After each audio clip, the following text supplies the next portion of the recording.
And we are live. Hi, Mary. Hi. For everybody who is tuning in to us live on Facebook, we're recording for our next week's podcast, and I'm going to do the intro. So if y'all will bear with us, and if you hang in after the show, we are going to hang out, answer any questions, chit chat with you guys, whatever you want to talk about. So let's see here. Okay, you ready, Mary? I'm ready. Okay. Welcome to Get Your Shoot Together, the photographer's podcast where we discuss studio, business, life, and keeping it all in line. I am Kira Derryberry.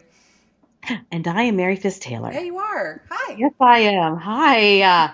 How are you? I am good. I'm good. I'm a teacher. Oh, yeah, the homeschooling. I was playing a trivia last night with a lot of my friends, and most of them were teachers. And yeah, it's hard to play trivia with a bunch of teachers. Yeah, they're real smart. It turns They're out they're so real smart. smart. So Uh, smart. so smart, it's upsetting. And Uh, I will be, when school is back in session, sending spa gift cards to all of the teachers. I am sending nice gifts. I thought, I try to do like a nice gift, nice gifts or whatever, but I am really going to ramp it up. I've decided. yeah, yeah. I didn't want this Yeah. job. Oh man, I know. You got it for the rest of the year, I guess most of us do. Most Uh-huh. people do. Yeah. Well, Yeah. I've heard it's possible some places are talking about not having school in the fall. Well, we'll see. We will see Yeah. how that goes. Right now, I am trying to figure out. It looks like Florida is going to open back up in May. That seems to be Yep. the what it seems to be. Next week. Uh-huh. And as such, I will go back to work. But what I hadn't really thought about is, Lucy's not going back to school, and there's no camps, No. because yeah. So that is a new challenge. Yeah. That What to do with the child? what to do. I think a lot of people are. It's funny because I think it's just dawning on people now. They're like, okay, all right, we're gonna go back. We're gonna go back in May. Cool. But the kids aren't awesome. No, childcare is going to become a huge issue. I Yep. mean, I'm I can't imagine there'll be summer camp. I don't know. I mean, obviously I'm not in that position. I don't have littles at home in that position, but I mean that's going to be a challenge. I mean, I even think about for us, um, Jessica, who does most of our photographs, most of our seniors at the Volume Studio. I mean, I don't know what she's going to do about childcare. So, Yeah, it's there was last summer I took Lucy with me. There was about a month of the summer that I took Lucy with me quite a bit. mhm, And we didn't do as many camps because basically the camps we did week by week, try mhm, to do different things. Um, this year though, I mean, because I'm going to wear a mask when I go back, yeah, and I don't think I can commit her to wearing a mask. I've no, tried to let her. She doesn't think it's fun. Like it's not fun yeah, for her. it's not fun for anybody. No, but yeah, so that's gonna be a new challenge. I think I'm glad that I live close to the studio, so it may just be a lot of back and forth. But I imagine Kevin's gonna have to go back into the office. I don't think, Right. so that's a new fun gift So just Kevin, opportunity. yeah, that's because he doesn't work at home, can't work No, at not home. Yes. normal. I mean, he does now. He is now, but Yeah. no. Once the state goes back to work, I mean, FSU will be expected to go back to work. And the students aren't there, but he's not a teacher. He's not in. Right. He's in fundraising, so he'll have to go back in. Mm, And so that is, my mother would call it an opportunity. there you That's go. how Janet Dodd approaches problems. There's never a problem. It's an I love that it's an though. opportunity. It is really good. I sometimes it's funny because my mom never speaks to me that way. I used to watch her. She used to manage a lot of people. She still does, in fact. But right now she manages a bank, but she's always managed retail. And for Uh-huh. years, I would just watch her with employees, and she'd call things opportunities. You know.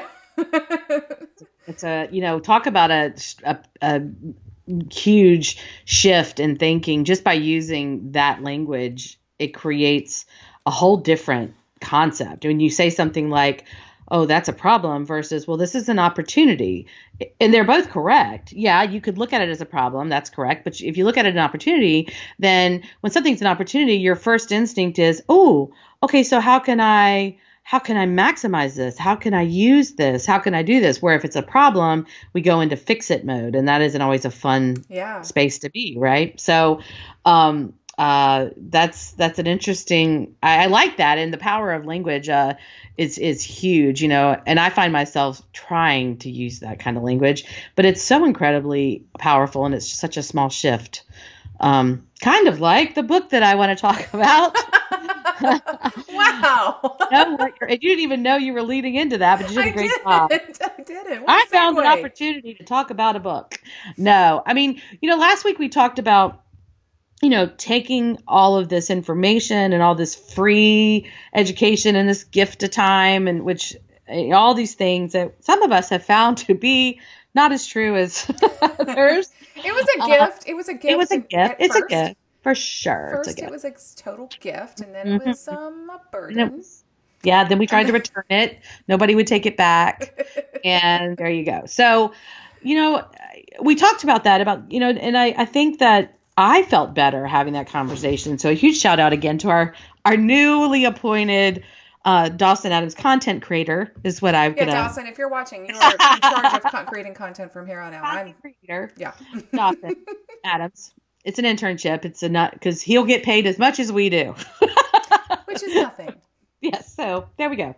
But what we found from that is just ways we can make that better and not feel guilty, come up with some groups. And actually some people have reached out to me. They've created some groups and they're dividing and conquering on the education and taking notes for each other, which I love.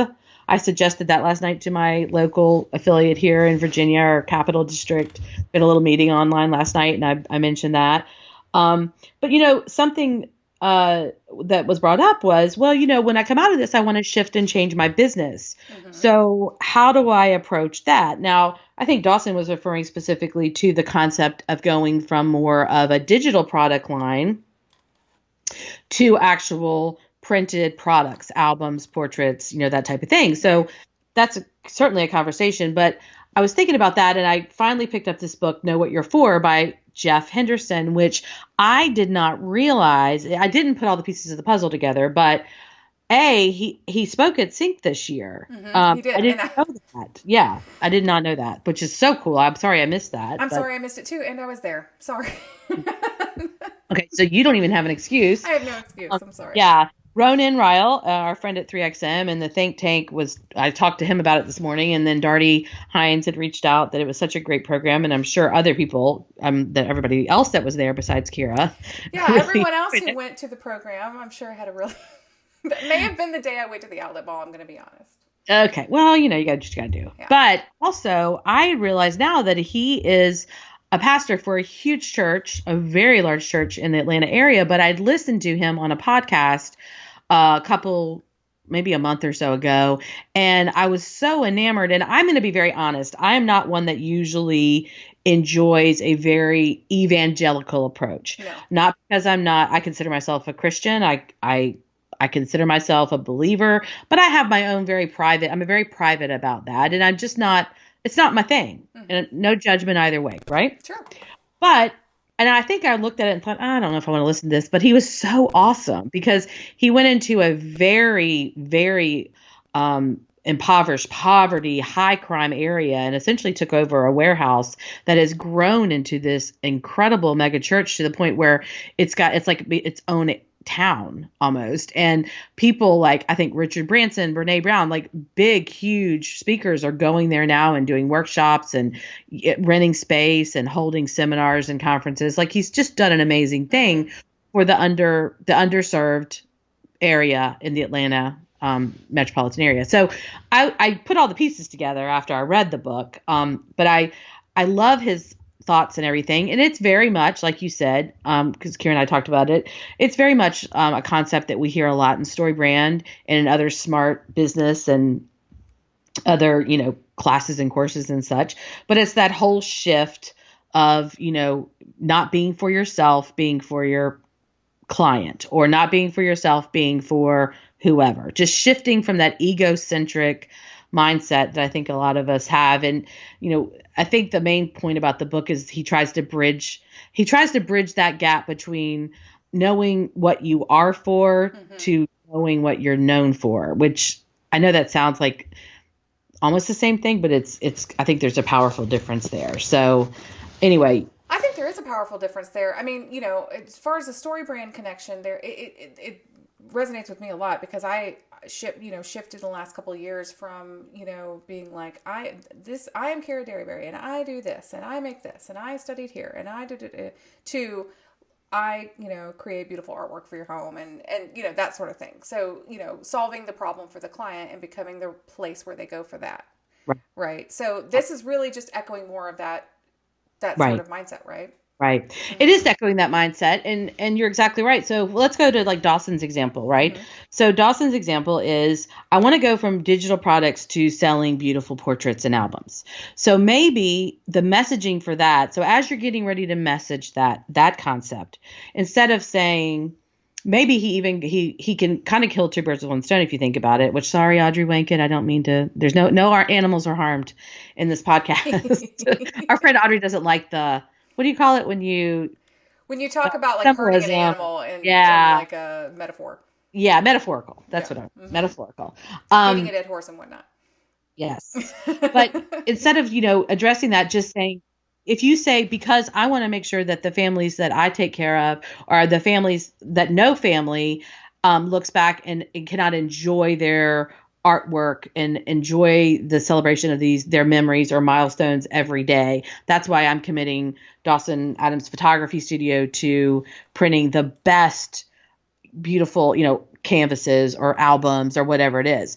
But if you come at it with, I'm fixing something for you, I am helping you versus, Dawson's Adams Photography, blah, blah, blah's most award-winning studio, only sells this or does this, or that becomes very self-serving. It becomes again about your photography studio versus what can I do for you, what that problem you can fix, which I get is very story branded. When Jeff Henderson talks about it, I love how he says, what was it? I think I have it in my, he talks about a strategy that's no longer all about me, but all about you. And he uses the whole idea that we kind of live in this cynical world right now where we're constantly, and I say this a lot, that everybody has a megaphone and because they can jump on social media or any so many numerous digital resources at our disposal 24/7 and just yell whatever they want. And unfortunately, I tend to find a lot of this quote unquote yelling to be what is wrong, what they think is wrong, what they think is right, what they don't agree with. It's just a lot of that. How something specifically affects them, how something they're upset Right. about affects them. Right. Right. Exactly. Mm-hmm. I open and I'm not going to get political here. I promise because it's neither here nor there, but I opened Facebook a little bit ago and because I was waiting for my lunch to heat up or something. And the first post I see was this, somebody just blasting an entire group of people because that they essentially saying an entire group of people created a man-made virus so that he would suffer. That's kind of the gist of the post. You know what I'm saying? Like that's the gist of it. What obviously this is someone that's afraid and hurting and wrong because wrong about that. But I get where it's coming from. So I get we all can be that way on social media or something, but I think it filters over into other things because I think even in our businesses sometimes if we're doing posts or blogs or emails or even marketing collateral, are we talking about ourselves and how we feel or what we think is right or what we think the client should buy? Or are we talking about what you need as a client, as a mom, as a bride, as a high school senior? How are you approaching that? And it's a really subtle, well, it's a huge shift. I mean, it's a subtle movement in our marketing, but it'll have an incredibly powerful effect when it's all said and done. The message sounds to me like it's know what you're for. So I want to dive into the title a little bit more, right? Because I'm saying it right? Yeah. So you are know what you're. So know what you're for. So doesn't that just basically you need to define what you do and who you do it for, right? Yes. Instead of saying it's not know what you are, right? Like I am a photographer.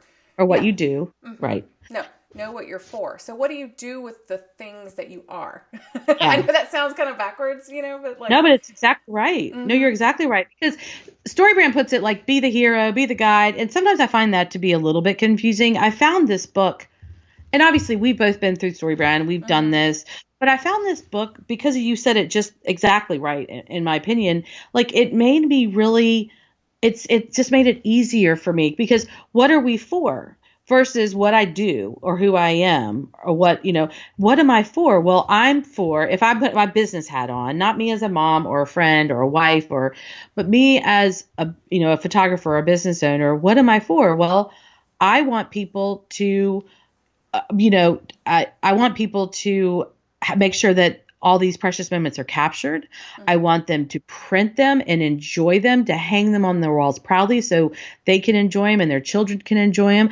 That's what I feel like I'm for as a business owner. Now, we all have a lot of compartments and a lot of areas, but I mean, that's what I want. Maybe yours would be different when you're talking about your branding or, corporate business Mm-hmm. versus your family children business. Mm-hmm. But I mean, I don't know what would you say you're for when you're thinking of branding, headshots, corporate work? Um, so what I'm there Not for, business. I'm there to make you and your business look good. Ooh, see, that's what you're for. But see, as a potential client or a client, now you've piqued my interest, right? Now I'm like, oh, well, that's so sweet of you. But it's the same thing as I'm a photographer and I create professional Mm-hmm. headshots. But it's just those shift in being for somebody versus what you do for Exactly. somebody. Mm-hmm. We're talking about a three-letter word, or do or versus for. And that big word, that for is the big word. And it's the big word in the book, obviously, as well. I think a good exercise would be to write out some phrases like that. Yeah, You I know what love I that. mean? Because I mean, I bet we could. I bet if we sat down and really brainstormed, especially about our different brands, like you have your senior brand and your family Right? brand and your weddings, and I have my two brands too. Like if I sat down and just started writing it, look, they become taglines and They marketing do. pieces, you know, Yeah. and they start to drive the way you would advertise. 100% You because it know. becomes your copy.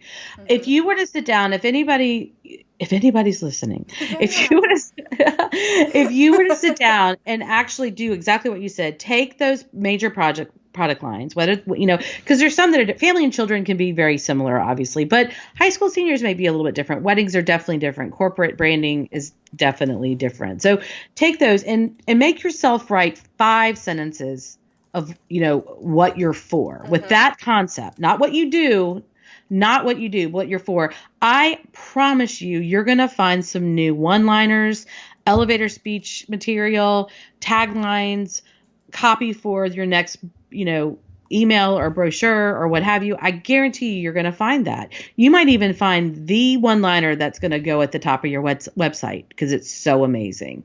Mm-hmm. Because that's how we have to communicate with people.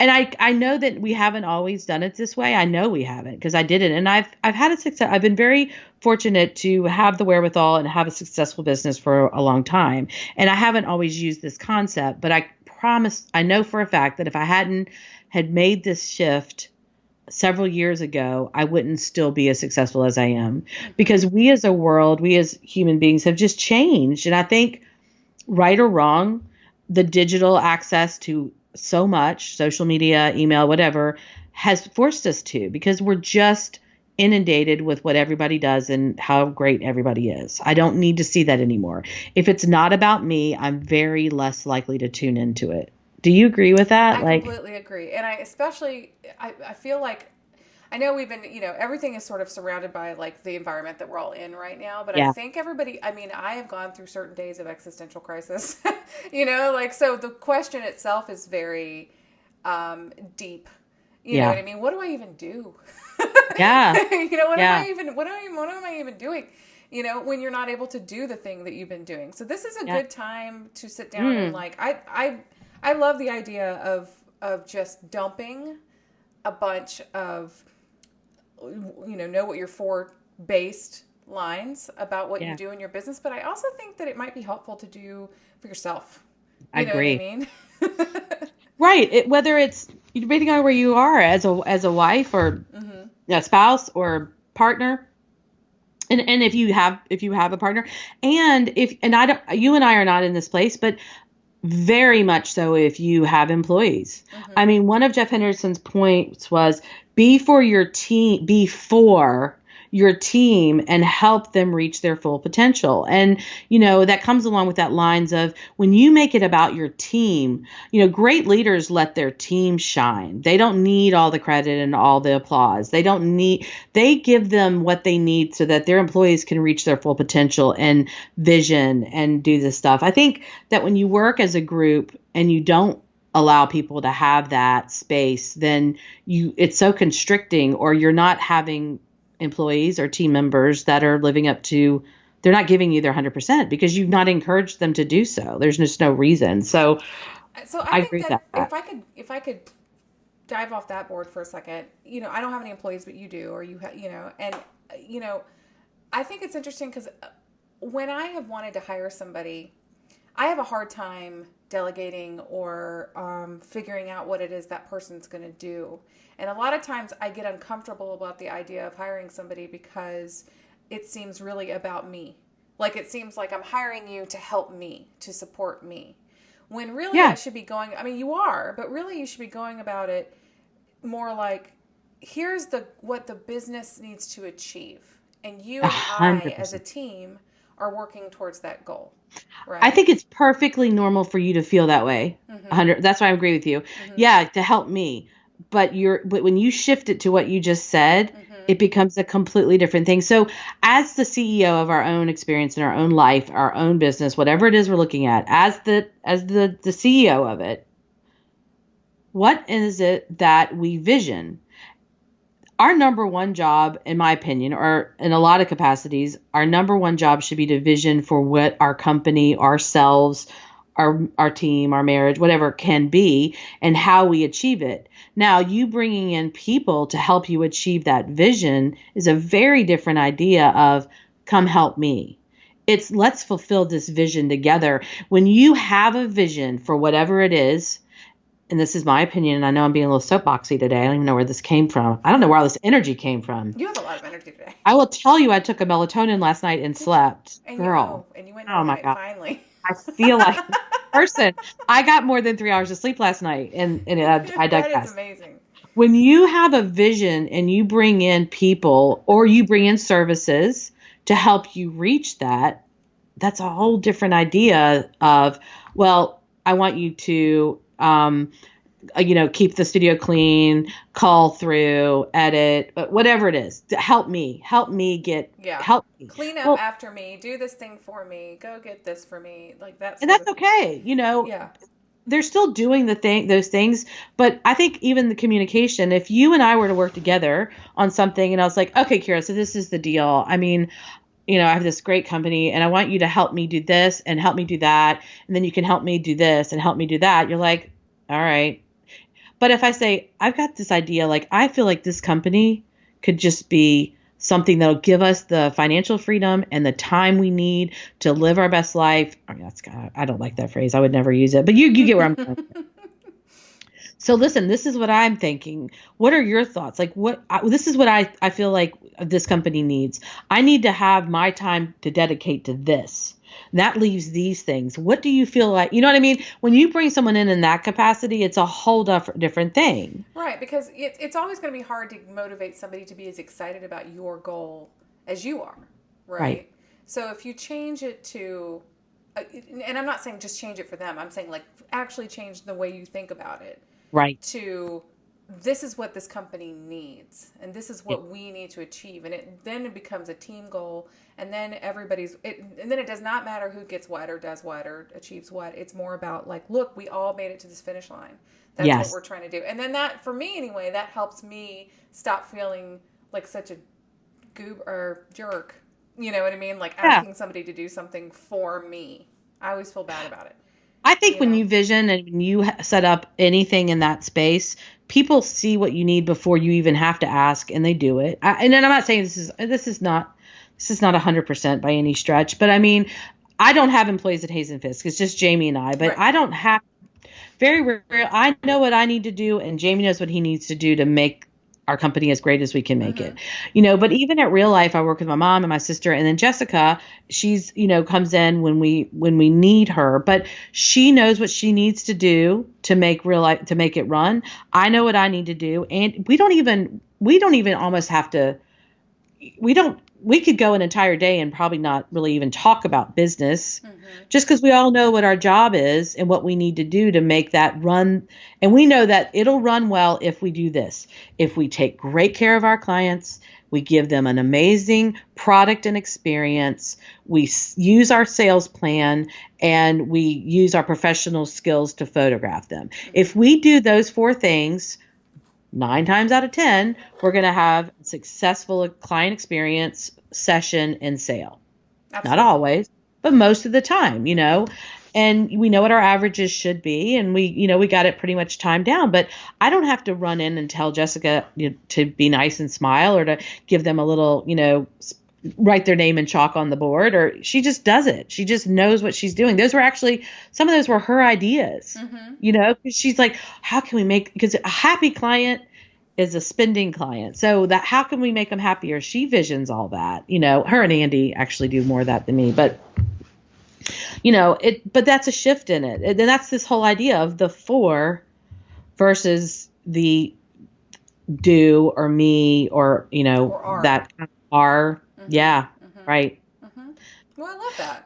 I know it was an easy read. I highly recommend it if you're, if you're struggling with how to move to that concept. And like I said, even and it's already on the blog, my book summary is on the blog as well. But, even if he does have a little bit of an evangelical approach, it did not bother me at all. But even if you're not wired that way, it's such a great core concept. And if you also, like I said, have struggled with the story brand way of doing it, this is just a different way to read it and hear it than the story brand way, which it's all saying that basically the same thing. They're all saying basically the same thing, but I think it's sometimes the way it's worded, it helps you digest it a little bit better, or helps you apply it if it speaks your language. Nobody really speaks the same exact language. You know what I mean? No. Like I can't understand math problems the same way that other people do. Right. Sometimes you just learn differently. No, I agree. The 4 concepts, he said: work for your current and future customers with this effective method, be for your team to help them reach their full potential, create a ripple impact being for your community, which brings us to that philanthropic, be local, be grounded in that, which we've talked about a lot, just especially recently with what we're going through, but all through our business, we've been very key to that. And this is the 4th one, and in my opinion, one of probably the most important, is to live and work your best by caring for yourself, which is a lot of what we talked about last week. Yeah. So I thought it was a very timely book. It's a very timely book. I glanced over and we got a really relevant comment, and we haven't done this yet on our podcast, but I just wanted to mention one of the comments that we saw. Anthony Torres is listening in. Thanks for watching us, Anthony. He says, I think they call that difference between a boss and a leader in telling versus showing and letting them shine. Yes. And I thought that was a really, really good insight there. Because boss sounds, it's all about the wording. It's all opportunity, not problems. And yeah. I think some of the best advice I've read and heard, I've had the opportunity to actually listen to this guy, and he's amazing in person because he came to Richmond one time. But Richard Branson, I think with Virgin Airlines America, whatever, that corporation, he has some of the best advice on being a leader, not a boss, and I don't even know if he calls himself a leader. I certainly consider him to be a leader. Or if you've read any of Simon Sinek's books, Sinek, his book, his stuff about how to work with people, and not just even as a team. Even the way we work with our lab or our album company or our retoucher, or I've heard people, and you probably had this experience or heard stories, of people calling the lab or calling somebody and just being a jerk, just kind of treating them badly. And I'm like, what are you accomplishing by treating someone like that and not making them a part of your team? You're just, you're not going to get anything special like you were on a list somewhere. But I don't understand that. even though I outsource a lot of what I do, especially for Hayes and Fisk, I still treat those people like they're on my team. You Right. know what I mean? As much as I possibly can. I mean, you know, just because they're doing their job, but they're a part of my business, even though they might be in a White House in Minnesota. The people that I work with there, they're part of our team at our Yeah, studio. anyone that does a service that supports what your product is to your client. You know what I Yeah. mean?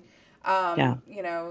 The people that there's a company that I'm going to start using that is going to do my thank you gifts, which we talked about before. They're going to be part of my team. You Yes. know, Fine. Yeah. White House is part of my team. My outsourcing company, Retouch Up is definitely Retouch part of up. my team. 3XM. 3XM. Well, even like PPA and or your state affiliate, if you're, or any groups that you're involved in, those are the people you go to for the education and the learning, or, whatever. I mean, those are all part of your group. And I think because so many of us work in small businesses, as we've all learned very quickly through this whole SBA lending debacle, that, we think it's just us or whatever. But I mean, I think if we open our eyes a little bit and look around, it's not just us. We can't possibly do everything ourselves, even if you are doing all your own artwork and stuff. Hopefully you're outsourcing something and you have other people to support you, and I don't be know. a I part of mean, well, things. we talk about outsourcing so much, and that that has changed my life. Yeah. So, Yeah. I know.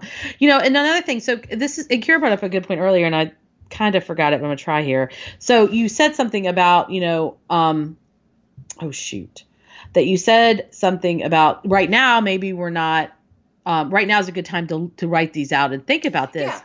But a perfect example of you actually doing this is so ingrained in us. Sometimes we don't, I think when you write it down, you go, oh, wait a minute, I've been doing that, or I knew that. Why am I not saying that or using that as part of my copy or part of my repertoire? You said that, right now we're not, but we're doing this, but that's not true because you just sent me something. It's so ingrained in Kira to be for helping her clients have beautiful images, and preserving memories and preserve that, she's launched this entire restoration service. I mean, at her studio, like, and posting about it and talking about it and getting some traction from it because it's so ingrained in you that even though you can't be creating images right now, yeah, you're thinking about how can I help my clients have better images? right. Like, it's in us. We just have to bring it Yeah, forward. what can I do for you? Well, I Yes. can't take photos of you right now. That's not what I'm for currently. Right. Right. You know what I mean? But I can help you restore your history. You know what I Yeah. mean? I can help you, stop your memories from fading. And so that's like the whole. Right. That's that whole. And you're right. That is exactly what I did. I just wasn't even thinking about No, because it. it's sometimes, I mean, we hear these, I think sometimes we read these things or hear these things and we go, yeah, yeah, yeah, yeah, I'm going to get to that. It's actually, I think, always, it's there. It's just a matter of writing. If you were to write it down, it probably would have occurred to you. Hmm. Oh, wait a minute, it's actually here. For us, it was really bringing back and pushing the gallery wall concierge concept, which I also posted on the blog Hmm. earlier this week, just kind of how we're doing that, because it's so ingrained in us to do that for our clients. And that's what we are for. So I can't right now create anything new, but I can help you because so many people are cleaning things out and pulling things out. I've had so many, like, it really spurred. I had a client and she's like, okay, I opened a drawer and I'm embarrassed to say I've got these. What can I do with them? Hmm. And, I'm like, okay, let me help you. Hmm. We do this. Oh, you do this? Yeah, we've done this for years. I don't know why I've never talked about it. And it grew from there. But people are going through cleaning things up and finding these beautiful shoe boxes of images that maybe they inherited from a family member, or they've got all these images in a cloud somewhere and they don't know what to do with them. Helping them curate and cull those together, put them together, and then create some wall art from that. Now, that's not me creating anything new for them, but I No, hope that I'll be top of mind next time they're it's ready. that top of mind marketing, but also there's opportunities here for, you can get on FaceTime with any of your clients right, they're home. Yeah. You can get on your FaceTime with them and they can walk you around their space and you can make, Yep. I did this with my mother-in-law today, to be honest. Like we talked because I was looking for some photos to advertise the restoration stuff with, and so she gave me a few of her photos of her mother and stuff from the 60s and 50s. Nice. And so I restored a couple of those things, and so she called today and she was like, "Can I show you?" I was like, "Yes, this is what I do." So she took me on FaceTime and we looked around. She wanted to hang the photo of her mother up in her bedroom. Aw. And so we looked at the wall, we talked about size. I did the whole thing with her, exactly how I would do for a client. And I was like, this is fine. Like, I can do this with people. Yeah. And you you're know? still creating and doing, and you're still doing exactly doing, but for the same reasons that you would if it was you were designing a brand new portrait session. It's just a whole different It's concept. just a whole other thing. Yeah. So, yeah, we can be doing this right now. And, I think it starts with writing down what you're for. I like it. And then I go from like there. it. And and the question at the top is what I do for you. So think of your client or whatever it is. If you want to put it in a personal, any aspect you want to put it in, that's fine. But what you're doing for that either that potential client, your partner, your kids, your community, whatever it is, and just write down 5 sentences and something will rise to the top. Something will rise out of that. In my opinion, I really believe that, will become maybe a bigger part of, like I said, your copy or your language, because it's much more interesting if you post or blog or go into an event and you're talking to a new person. It's much more interesting when someone says, well, what do you do? And if you can tell them that for, well, I actually capture your memory and freeze time so that you never have to regret missing out. I'm a professional photographer. That's a much bigger statement than, oh, well, I'm an award-winning photographer. Or my favorite is, oh, I'm a photographer. I photograph babies, children, horses, eels, antelopes, Eels. food, Alpaca. weddings, alpacas, llamas. No, I'm kidding. But I mean, it's like, and then people are like, oh, that's nice. And I got to get a drink. Excuse me. I'll be right back. Bye. I didn't mean to get in this conversation. But you've opened a story loop and engaged me in a conversation. If you've we talk about it, agitate that problem they may or may not know they even have. So just a different way of looking at it. I thought it was a fresher way. I enjoyed Mr. Henderson's book. I thought it was great. I would not talk about it if I didn't love it. You need a, it's like, I give it 5 I'm going to MFTs. always give it a 5 MFTs because there's no way I would talk about a book I didn't like. Everything will get 5 MFTs. Everything will get 5 MFTs if I talk about it because, yeah, I won't get through it. If it's, no, I'm out. I'm not going to, yeah. But most books I can usually find something. I always can learn. I can always learn. Man, we always can learn. I was just thinking when you said, when you're talking about kind of your elevator speech, when people ask you what you do, because there's so many photographers, it's like you feel this need to qualify yourself. Like, well, I'm not just any photographer. I mean, I'm a real photographer. I'm a real one. I'm the real one. I mean, I use lights and I have many all lenses. Degrees and awards. I have a studio with lots of nice flooring and backgrounds, and I make very large prints. And they're like, I'm asleep. Yeah. No, they don't care. Trust me, if you say to them, well, if you say to them, well, God, you know what I do is I just make sure that no one ever misses out on a single moment that it's captured and preserved forever, which that's a little big. I mean, I get it, but I mean, you may be the worst photographer in the history of photography. You may not have even a camera. You may be using your iPhone, but you're going to catch my attention a lot quicker than your potential approach. No, just kidding. I know you would never say that, but I wouldn't. I know but, that. It's funny because when Kevin tells people, my wife's a photographer, they're always like, oh yeah, my niece is getting into it, or she does that too. Oh, my neighbor's wife and sister, and we're all photographers. Mm-hmm. That's the good news. I mean, we're all photographers. Okay, great, but this is what I do, and photographer's not a bad word. I mean, somebody was like, am I embarrassed to call myself a professional photographer? I have no problem with it at all, but I do know that you're going to capture someone's attention a lot quicker if you engage them in a conversation that talks about them. Yes. It's just talking about yourself. You will stand out more. You will shine more when you actually shift the focus of the topic. Yeah. And it's, and that's and that's whether you're getting the client or you're photographing them, the session or the sales session, whatever it is, I find it's easier to fall into that photographer speak or talking about ourselves, meaning our business. I'm not saying that we're all egomaniacs and we just talk about ourselves, but we find ourselves a lot of times. I think if you listen, record your conversations or something on the phone or reread your emails, just make sure that you're not talking. Nothing's directed to you. Everything should be pointing directly towards them, what you can do for them, how you can save them, fix them. Another way, if you don't like the idea of what you do, what I do, what did we say? What I do for you, or that idea. You can also write this sentence down. I save you from. Mm-hmm. I save you from missing out on those special memories. I save you from a generation to come not having those beautiful wedding portraits to share with your grandchildren. That phrase gets them right in the gut. Yeah. I save you from, not, missing having that perfect picture of you and your dad for the first father-daughter dance or whatever it is. Like, I save you from that. That's a whole nother, but it's the same concept. It's that for concept because I'm talking about what I can do for you.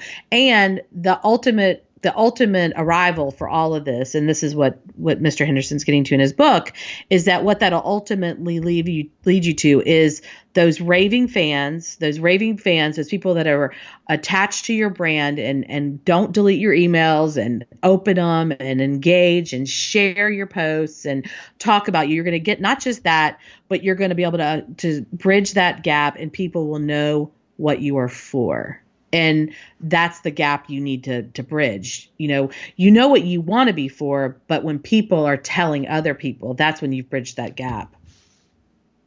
And that's what you want. You know what I love most about you, Mary, is that you voraciously read very good books and then tell me about them. I thought you loved me because I was pretty. I actually have a text message yesterday where you told me that. I love you for many reasons, but I was having a bad day yesterday. And Kira was like, "You're pretty. You smell good. You're smart. Like a Disney princess." You're so selfless. I know. Yes. Yeah. Well, You're sweet. I know. There's so many reasons I love you. I can't even pick one.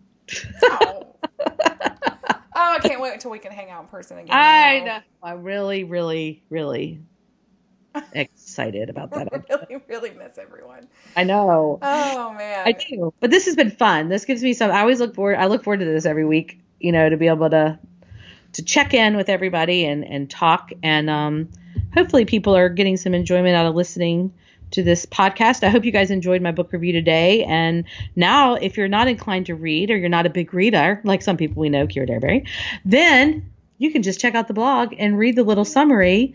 And we've given you homework even to make your life. I feel like the homework is the most valuable part. I read the book, for crying out loud, read the book.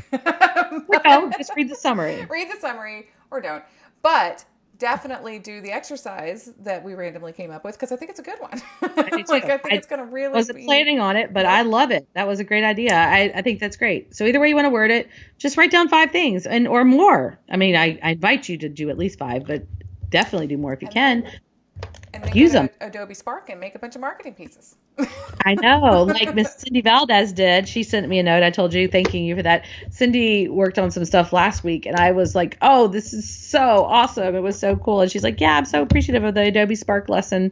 If you guys don't know, on the think tank that 3XM Insider set up, Kira did a whole webinar on Adobe Spark. If you're not using it, even MFT can use it, so you know that it's simple. It is very simple if I can use it. So check that out if you haven't, because it's some great information there. Well, what's been fun is we figured out too how we can share projects back and forth. So now we can actually work on things together. I know, it's crazy. It's really cool, and it's free if you have Adobe, right? It's free. It's in that, yeah. It's something free that if you already have Adobe or what is it? Adobe subscription or whatever, right? Adobe Cloud. Yeah. Adobe Cloud subscription, yeah. I was going to say Cloud, and then I thought for sure you're going to go, Mary, it's not Adobe Cloud, it's Adobe. It's probably, I think it's Adobe CC. Creative Cloud. There we go. That's technically what it is, Adobe CC. So There we I go. just updated all that stuff today, so I should know. I just updated so much stuff. Um, but yeah, this has been, I don't know. This cheers me up every Yeah, time we me get to too. talk. So I'm I glad, know. and I'm glad that everyone's tuned in. So we're going to sign off, but if you hang out for a few minutes afterwards, we'll stay and chit chat. But we're going to do our little sign off. So you guys can follow us on Instagram at Get Your Shoot Together. You can follow us at Get Your Shoot Together on Facebook. You can email us at getyourshoottogether.com, and you can subscribe to us at all the places where podcasts are played. And we will see you guys next time. Thanks, y'all. All right. And Mary, I stopped my recording. Guys, we're still live. And so I am going to open up now. I'm actually going to pay attention to your comments. Sorry, guys. You guys have been so great watching us on live and leaving there's some good stuff in here, Mary. Oh, is there really? Yeah. People really digging into this book. Were they like, I wish Mary wouldn't talk about books anymore? No, nobody is saying that. Everyone's like, what was the book? Oh my gosh. Oh, that's a great point. Yeah. So, Yeah, it's on the blog for sure. And I cited the book and I don't put a link to it or anything on there only because when bookstores open up, please support your local bookstores. But right now you can order it on Amazon, I'm sure. So, we have a bookstore in town. We have a local bookstore in town, very small one, and they're doing delivery. Yeah, ours is too. So I try to use my local bookstore because I'd be so sad if they weren't there. I'm obviously a nerd about the book situation, so I love to go and. Yeah, I don't know how I know about my bookstore. They must sell something else. They must sell something else. Yes. So we have some people watching us now, Mary, just so you know. I don't know if you have it open, but I do. And Cindy Valdez is watching. She says, thanks for the extra time to hang out for a few minutes. Tell us what you're up to, guys. Ray Glenn's on. Anthony, of course, is on. Gretchen is on. I see Jennifer Eggers is on there, too. Mm-hmm. Michael Copeland said Midtown Reader. I guess is that your bookstore, Kira? Yes, Midtown Reader. Thanks, Mike. Mike actually did Mike is a videographer and did a wonderful commercial for them, like some really nice, fun, really nice stuff for them. So yeah, he's very in tune with Midtown Reader. Yeah. But yeah, I am so ready. Oh gosh, I'm so ready. I talked to Audrey Winkett earlier today, and I was like, gosh, I'm ready to photograph I want to photograph people. Like I'm really eager to get somebody else. And I have all these ideas, but I can't execute them all on Lucy and Kevin. And plus they won't do it anymore. They're tired of it. Audrey just started drawing things. She couldn't get anybody to post for because it's her. Our friend Audrey lives in a beautiful area in Illinois, but it's not very populated, right? It's not very popular where she is. She's not far from like Chicago, but far enough, But it's her and her husband in the house, and I think that like she just started drawing. I'm like, you draw? She's like, yeah, I paint too. And I'm like, yeah, I knew that. I don't know. That's crazy. Well, I was on the phone with her earlier, and I was walking around the yard. I was like, God, I just have all these flowers. She was like, photograph the flowers, and I was like, why? But it's actually, I'm actually not far from it. Like I was like, well, okay, like maybe I could do a little study in yellow. I mean, I don't know. I just that'd be fun to pick a color and all of us post something. Yeah. Like I don't know. I have a really beautiful yellow iris growing in the backyard right now. I never cut any of the flowers out of my yard because I think they're so pretty in my yard. I don't either. But maybe I'll take one out and take a picture. Yeah. Well, I like that, and I won't do it. I'm not even going to pretend to do it. But I think that's fantastic that y'all will. Well, she and Gretchen's on. I love photographing flowers, Gretchen said. Yeah, I've never actually photographed a flower. I've never photographed a single flower. And I guess there's a time. No. Never? No. Okay. No. Honestly, if it doesn't have a face on it, I don't know what to do. So I was talking to Audrey today about books and reading and here's my real problem. It's not that I don't enjoy the content of the books. I will be reading a book and my brain will start thinking about something else I need to do. Not that I want to do, but something else I need to do. And I almost have like a guilt for sitting still that long to do. The only thing I can sit still that long for is retouching. Like I can retouch a single image for a long time, and that somehow that is like weirdly therapeutic for me. Whereas reading is very therapeutic for I probably most people. Yeah, sorry, I didn't mean to start that live. Okay. So yeah, it is. And I don't know, like I guess I don't know when I was growing up or where I heard this or whatever, but I remember being really young and somebody, readers are leaders. And then we had a reader leaderboard, I think in our classroom, and I always wanted to be like, this win. was pre-video games and all. So So like you had to read the most books. I needed to win. It's true. But I think that's when I don't know if that's why. I mean, I think you're either a reader or you're not. Like I have two kids. My daughter is like me. She's constantly reading. She has tons of books. Still loves to own the books and everything. My son, not even sure how he's graduating from college. Like he's a very smart kid, but he's just not a reader. He does not enjoy reading. Well, reading doesn't equal smart, I think is what we're... No, it does not. It does not. But I heard that being young, and I thought, well, I want to be a leader, so I don't know. Well, I used to be a very big reader when I was a kid. I mean, Oh, really? I read a lot. And then I think boys. Yeah. That's what I think happened, honestly. So... boys. Damn boys. I think there was boys, and then That's hilarious. Yeah, sorry. And just never picked it back up. Just never picked the book back up. I got busy. And, you only have so many hours in the day. This is so very, very true. This is so very, very true. I feel like I get up. I'm like, do I have to be on the TV today, on the screen today? And I go, well, I guess I should put on some mascara. And so I brush my hair, put on mascara, and I come downstairs and I sit here. I cha-cha back and forth to the kitchen getting snacks. Yeah. And then it's dark and I think, okay, I can go to bed. I take my mascara off, go to bed. The day is over. Yeah. Man, I'm saving a lot of money on makeup. I'll tell you that right now. I am not going doing the full face anymore. I think we're all saving a lot of money. You know where we're saving a lot of money?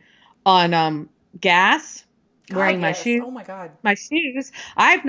People are like, oh, I put on button pants. I'm like, I'll break out some button pants. I'll break out some pants with a button here and there just to prove that I can still put them on myself.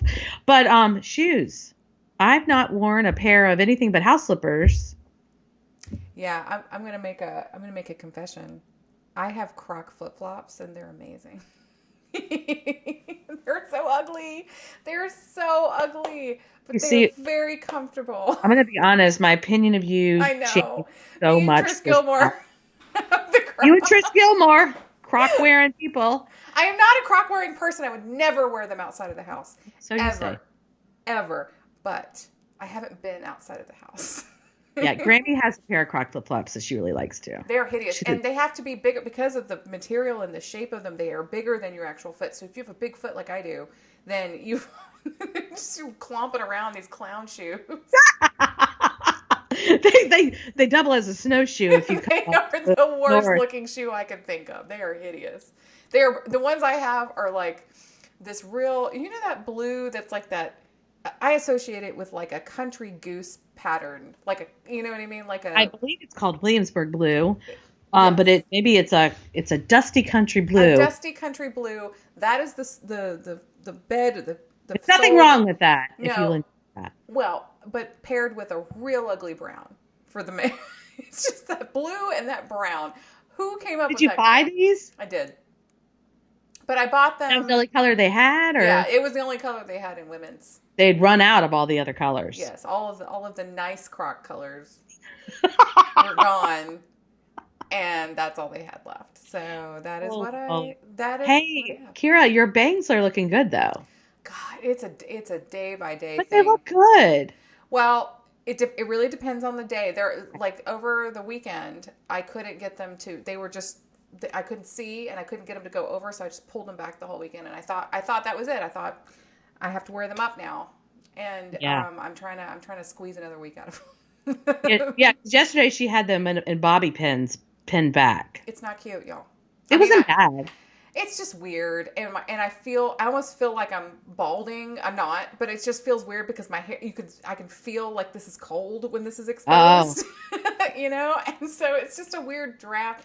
But I took a self-portrait of myself this weekend because, again, I really, really want to take pictures, and so I took a picture of myself, and with my hair pulled back, and it's just a weird picture. I mean, I it thought looks it was weird to good. me. It's good enough. It's It cute. does look like me. I look like my mom, I think, in it. Yep, and And Lucy Lucy. looks like you Mm-hmm. because I went and I was like, oh, okay. Hello, Lucy. In a few more years, a lot Mm-hmm. more years, actually, Hey. a lot more years. Not that you're old, but Lucy is like, 11. yeah, I was gonna say, not even 12. So I was really close. Um, yeah, Lucy's cute. Lucy, our friend Audrey sent Lucy a hair kit for Mm-hmm. her American Girl doll. So the other night, my friend from Kentucky and her daughter Katie and Lucy and Kira were on a call, and we got to watch Lucy do her American Girl doll's hair for the one American Girl doll, and then she has these bitty baby twins that look nothing alike, but we all played along. Yes, they're twins. They're twins. Twins. And then what else? Lucy has sidewalk chalk, and Lucy's been doing some very beautiful artwork with her sidewalk chalk. Oh yeah, today we Stencils. did. Today we did painter's tape. I've seen people online, like a lot of my friends are taping off, like a square and then dividing it up into a bunch of triangles, Oh, and then fun. with painter's tape and then coloring it in and then picking up the tape, and it looks like a little mosaic, like stained glass kind of thing. So Yeah, we did that's that. cool. We did that today until we ran out of tape. You could photograph those. I could. There's no face in it. You're just bad. You're worse than me, which I didn't think that was even possible. Oh, I try. I have friends that are so passionate about landscapes, and I love to look at them. I mean, and Yeah, especially when we're judging image competition, I really enjoy looking at them. But I don't because I'm oh, like, I can't. okay, I went to Italy. I tried to take a landscape, and I was like, I don't. What am I even put a doing? person in it, and then yeah, that's how we are. Yeah, I thought, yeah, when we were in Africa, that was one of the things. I was like, am I going to actually photograph these animals? But I actually got into it. But they do have faces. No, they have faces. Animals are Yeah, different. it was different. I didn't think I was going to enjoy it as much because I'm thinking landscapes, and I'm like, but no, the animals actually were really fun and hard to photograph because they They don't move, listen. and they don't Yeah, listen. they They don't don't look listen. at you when you ask them to, and then they do look at you, and you're like, don't look at me that long. And then they can bite your face off. Yeah, so it And was then they it bite, was and then it's a interesting. Carol Baskin's husband situation.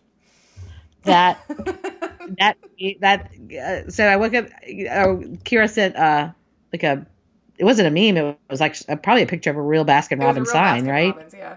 Hmm. Yeah, it said not related to Carol Baskin, which I thought was very well played, Baskin Robbins. Well, Well played. well played. Well, I'm checking out some of the comments here. You guys are funny with your. There's either croc love or croc anti love happening. It's mostly croc love. I'm going to tell Wow. you.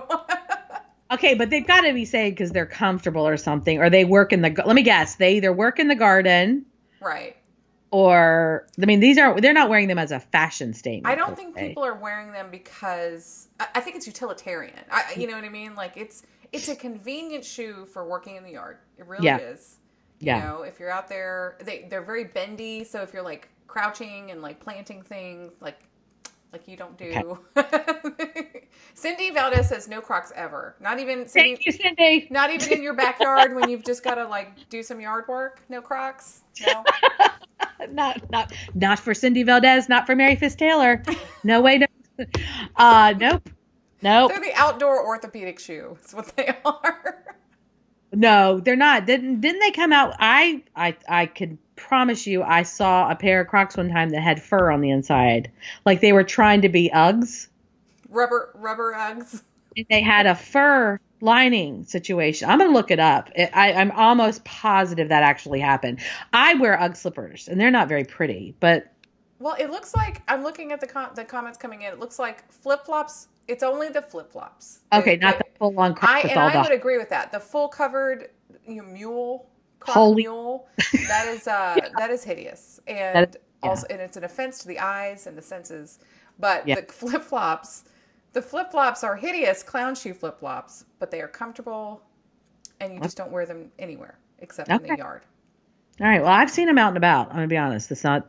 Some Well, people those don't people wear should them be at home. shot. They can't wear. No, the 3 people that were actually listening to our podcast, we've just lost 2. 2 people just quit Oh, strong because they are opinions flying clockwear. all over the place. You do you, people. Whatever you want to wear, you should wear. We're just gonna, Honestly, yeah, whatever gets you through this time. If it's Croc flip flops, then or by any God, time, quite frankly, because you yeah. know what? We're all gonna go back to work soon, and we're gonna be as crazed and as emotional roller coaster as we are sitting home. We should enjoy these moments because we get back to work. It's gonna be, busy one way or the other. Busy because you're gonna be busy because you have a lot of work to make up for, but you're gonna be busy trying to get work in the door, or you're gonna be booked, and it's gonna be a bit of a roller coaster. And we're used to kind of like, third dinner, up and down whenever we want. It's perfectly acceptable to have a cocktail whatever time of day. It's not like you have to be anywhere, go anywhere. So we're going to have to go back to normal life and like a It's schedule. going to be abrupt, I feel like, but because I try not to, unless it's holiday season, I try not to work that many weekends. I Yeah. try to keep a pretty strict, but that's the thing that's coming on right now is that you already had things booked and then you're having to double things up because Yeah. I have stuff moved from you do too from March, Yeah. into this next month and then for you maybe even further, but it's going to be a crazy when things reopen. It's going to be a madhouse. Well, and especially those people that are in the position like y'all are, where you're going to be shuffling the kids back and forth That and is trying that to is do my homeschool. that is my biggest. That is my biggest. Honestly, it's not the work. I'm excited to get back to work. I'm a little overwhelmed when I look at the calendar. Mhm. But I'll get through it. I can get through that. I can get through the Yeah. holiday season. I can get through a busy May. Yeah. But it's the childcare thing. Yeah. It's going to be different because moving that, and then you guys might have to, a lot of couples or, parents will be switching their schedule, and there will be less, you've been together and now you probably won't see each other for like a month because when Kevin has to be at work, he's there. And then when he can be home, you need to be at work. And so we just have to be thinking about these things and preparing. And me, I'm going to say this, but scheduling all these things to try to keep as much normalcy as we possibly can as we move forward, because we're going to come out of it, and but we need to make sure we're scheduled time for all of these things. So We do need to make sure for that. All right. Well, I sound very convinced on that one, I but I believe know. it. I know. Well, you said cocktail, and my brain's already left. I'm like, what time is it? Is it 5? It's 5. It's appropriate. 5:06 to be exact. Okay. I think I'm like about to go ask Kevin if he wants to go sit outside. Nice. Yeah, it's nice. It's nice out today. So, well, it was nice out. It's nice enough for now today. There you go. It was very nice earlier, but we'll go. I like to go sit outside for happy hour. So I think that's what we're gonna do. But I really enjoyed talking to you as always, and as always, and I'm happy that we had so many nice people that are watching. Oh, I just saw a sad face pop up because we're hanging up. I'm sorry. Probably because you were making fun of Crocs. No, I think we all Is came their to handle at croclove.com? Oh. Croc Lovers. Croc Lovers Anonymous. Like it's just oh my God. What if I just started an Instagram account that was just people, no faces, just people showing like I secretly wore Crocs today and they were magnificent. They made my feet feel good and my back feels better. And but no, just anonymous posts. Ugly things we wear to make our lives easier.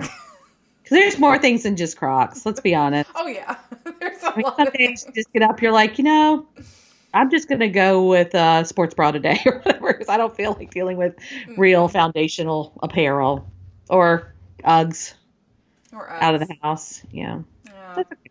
All right. Well, you guys do you. Wear what's comfy. Nobody's looking. You can. I mean, I could be wearing Crocs right now for all you know. You don't know. That was aggressive. You did the head shake You don't and know. everything. All right, people. Love y'all. Thanks for hanging out with us. See Love you you next time. guys. Bye.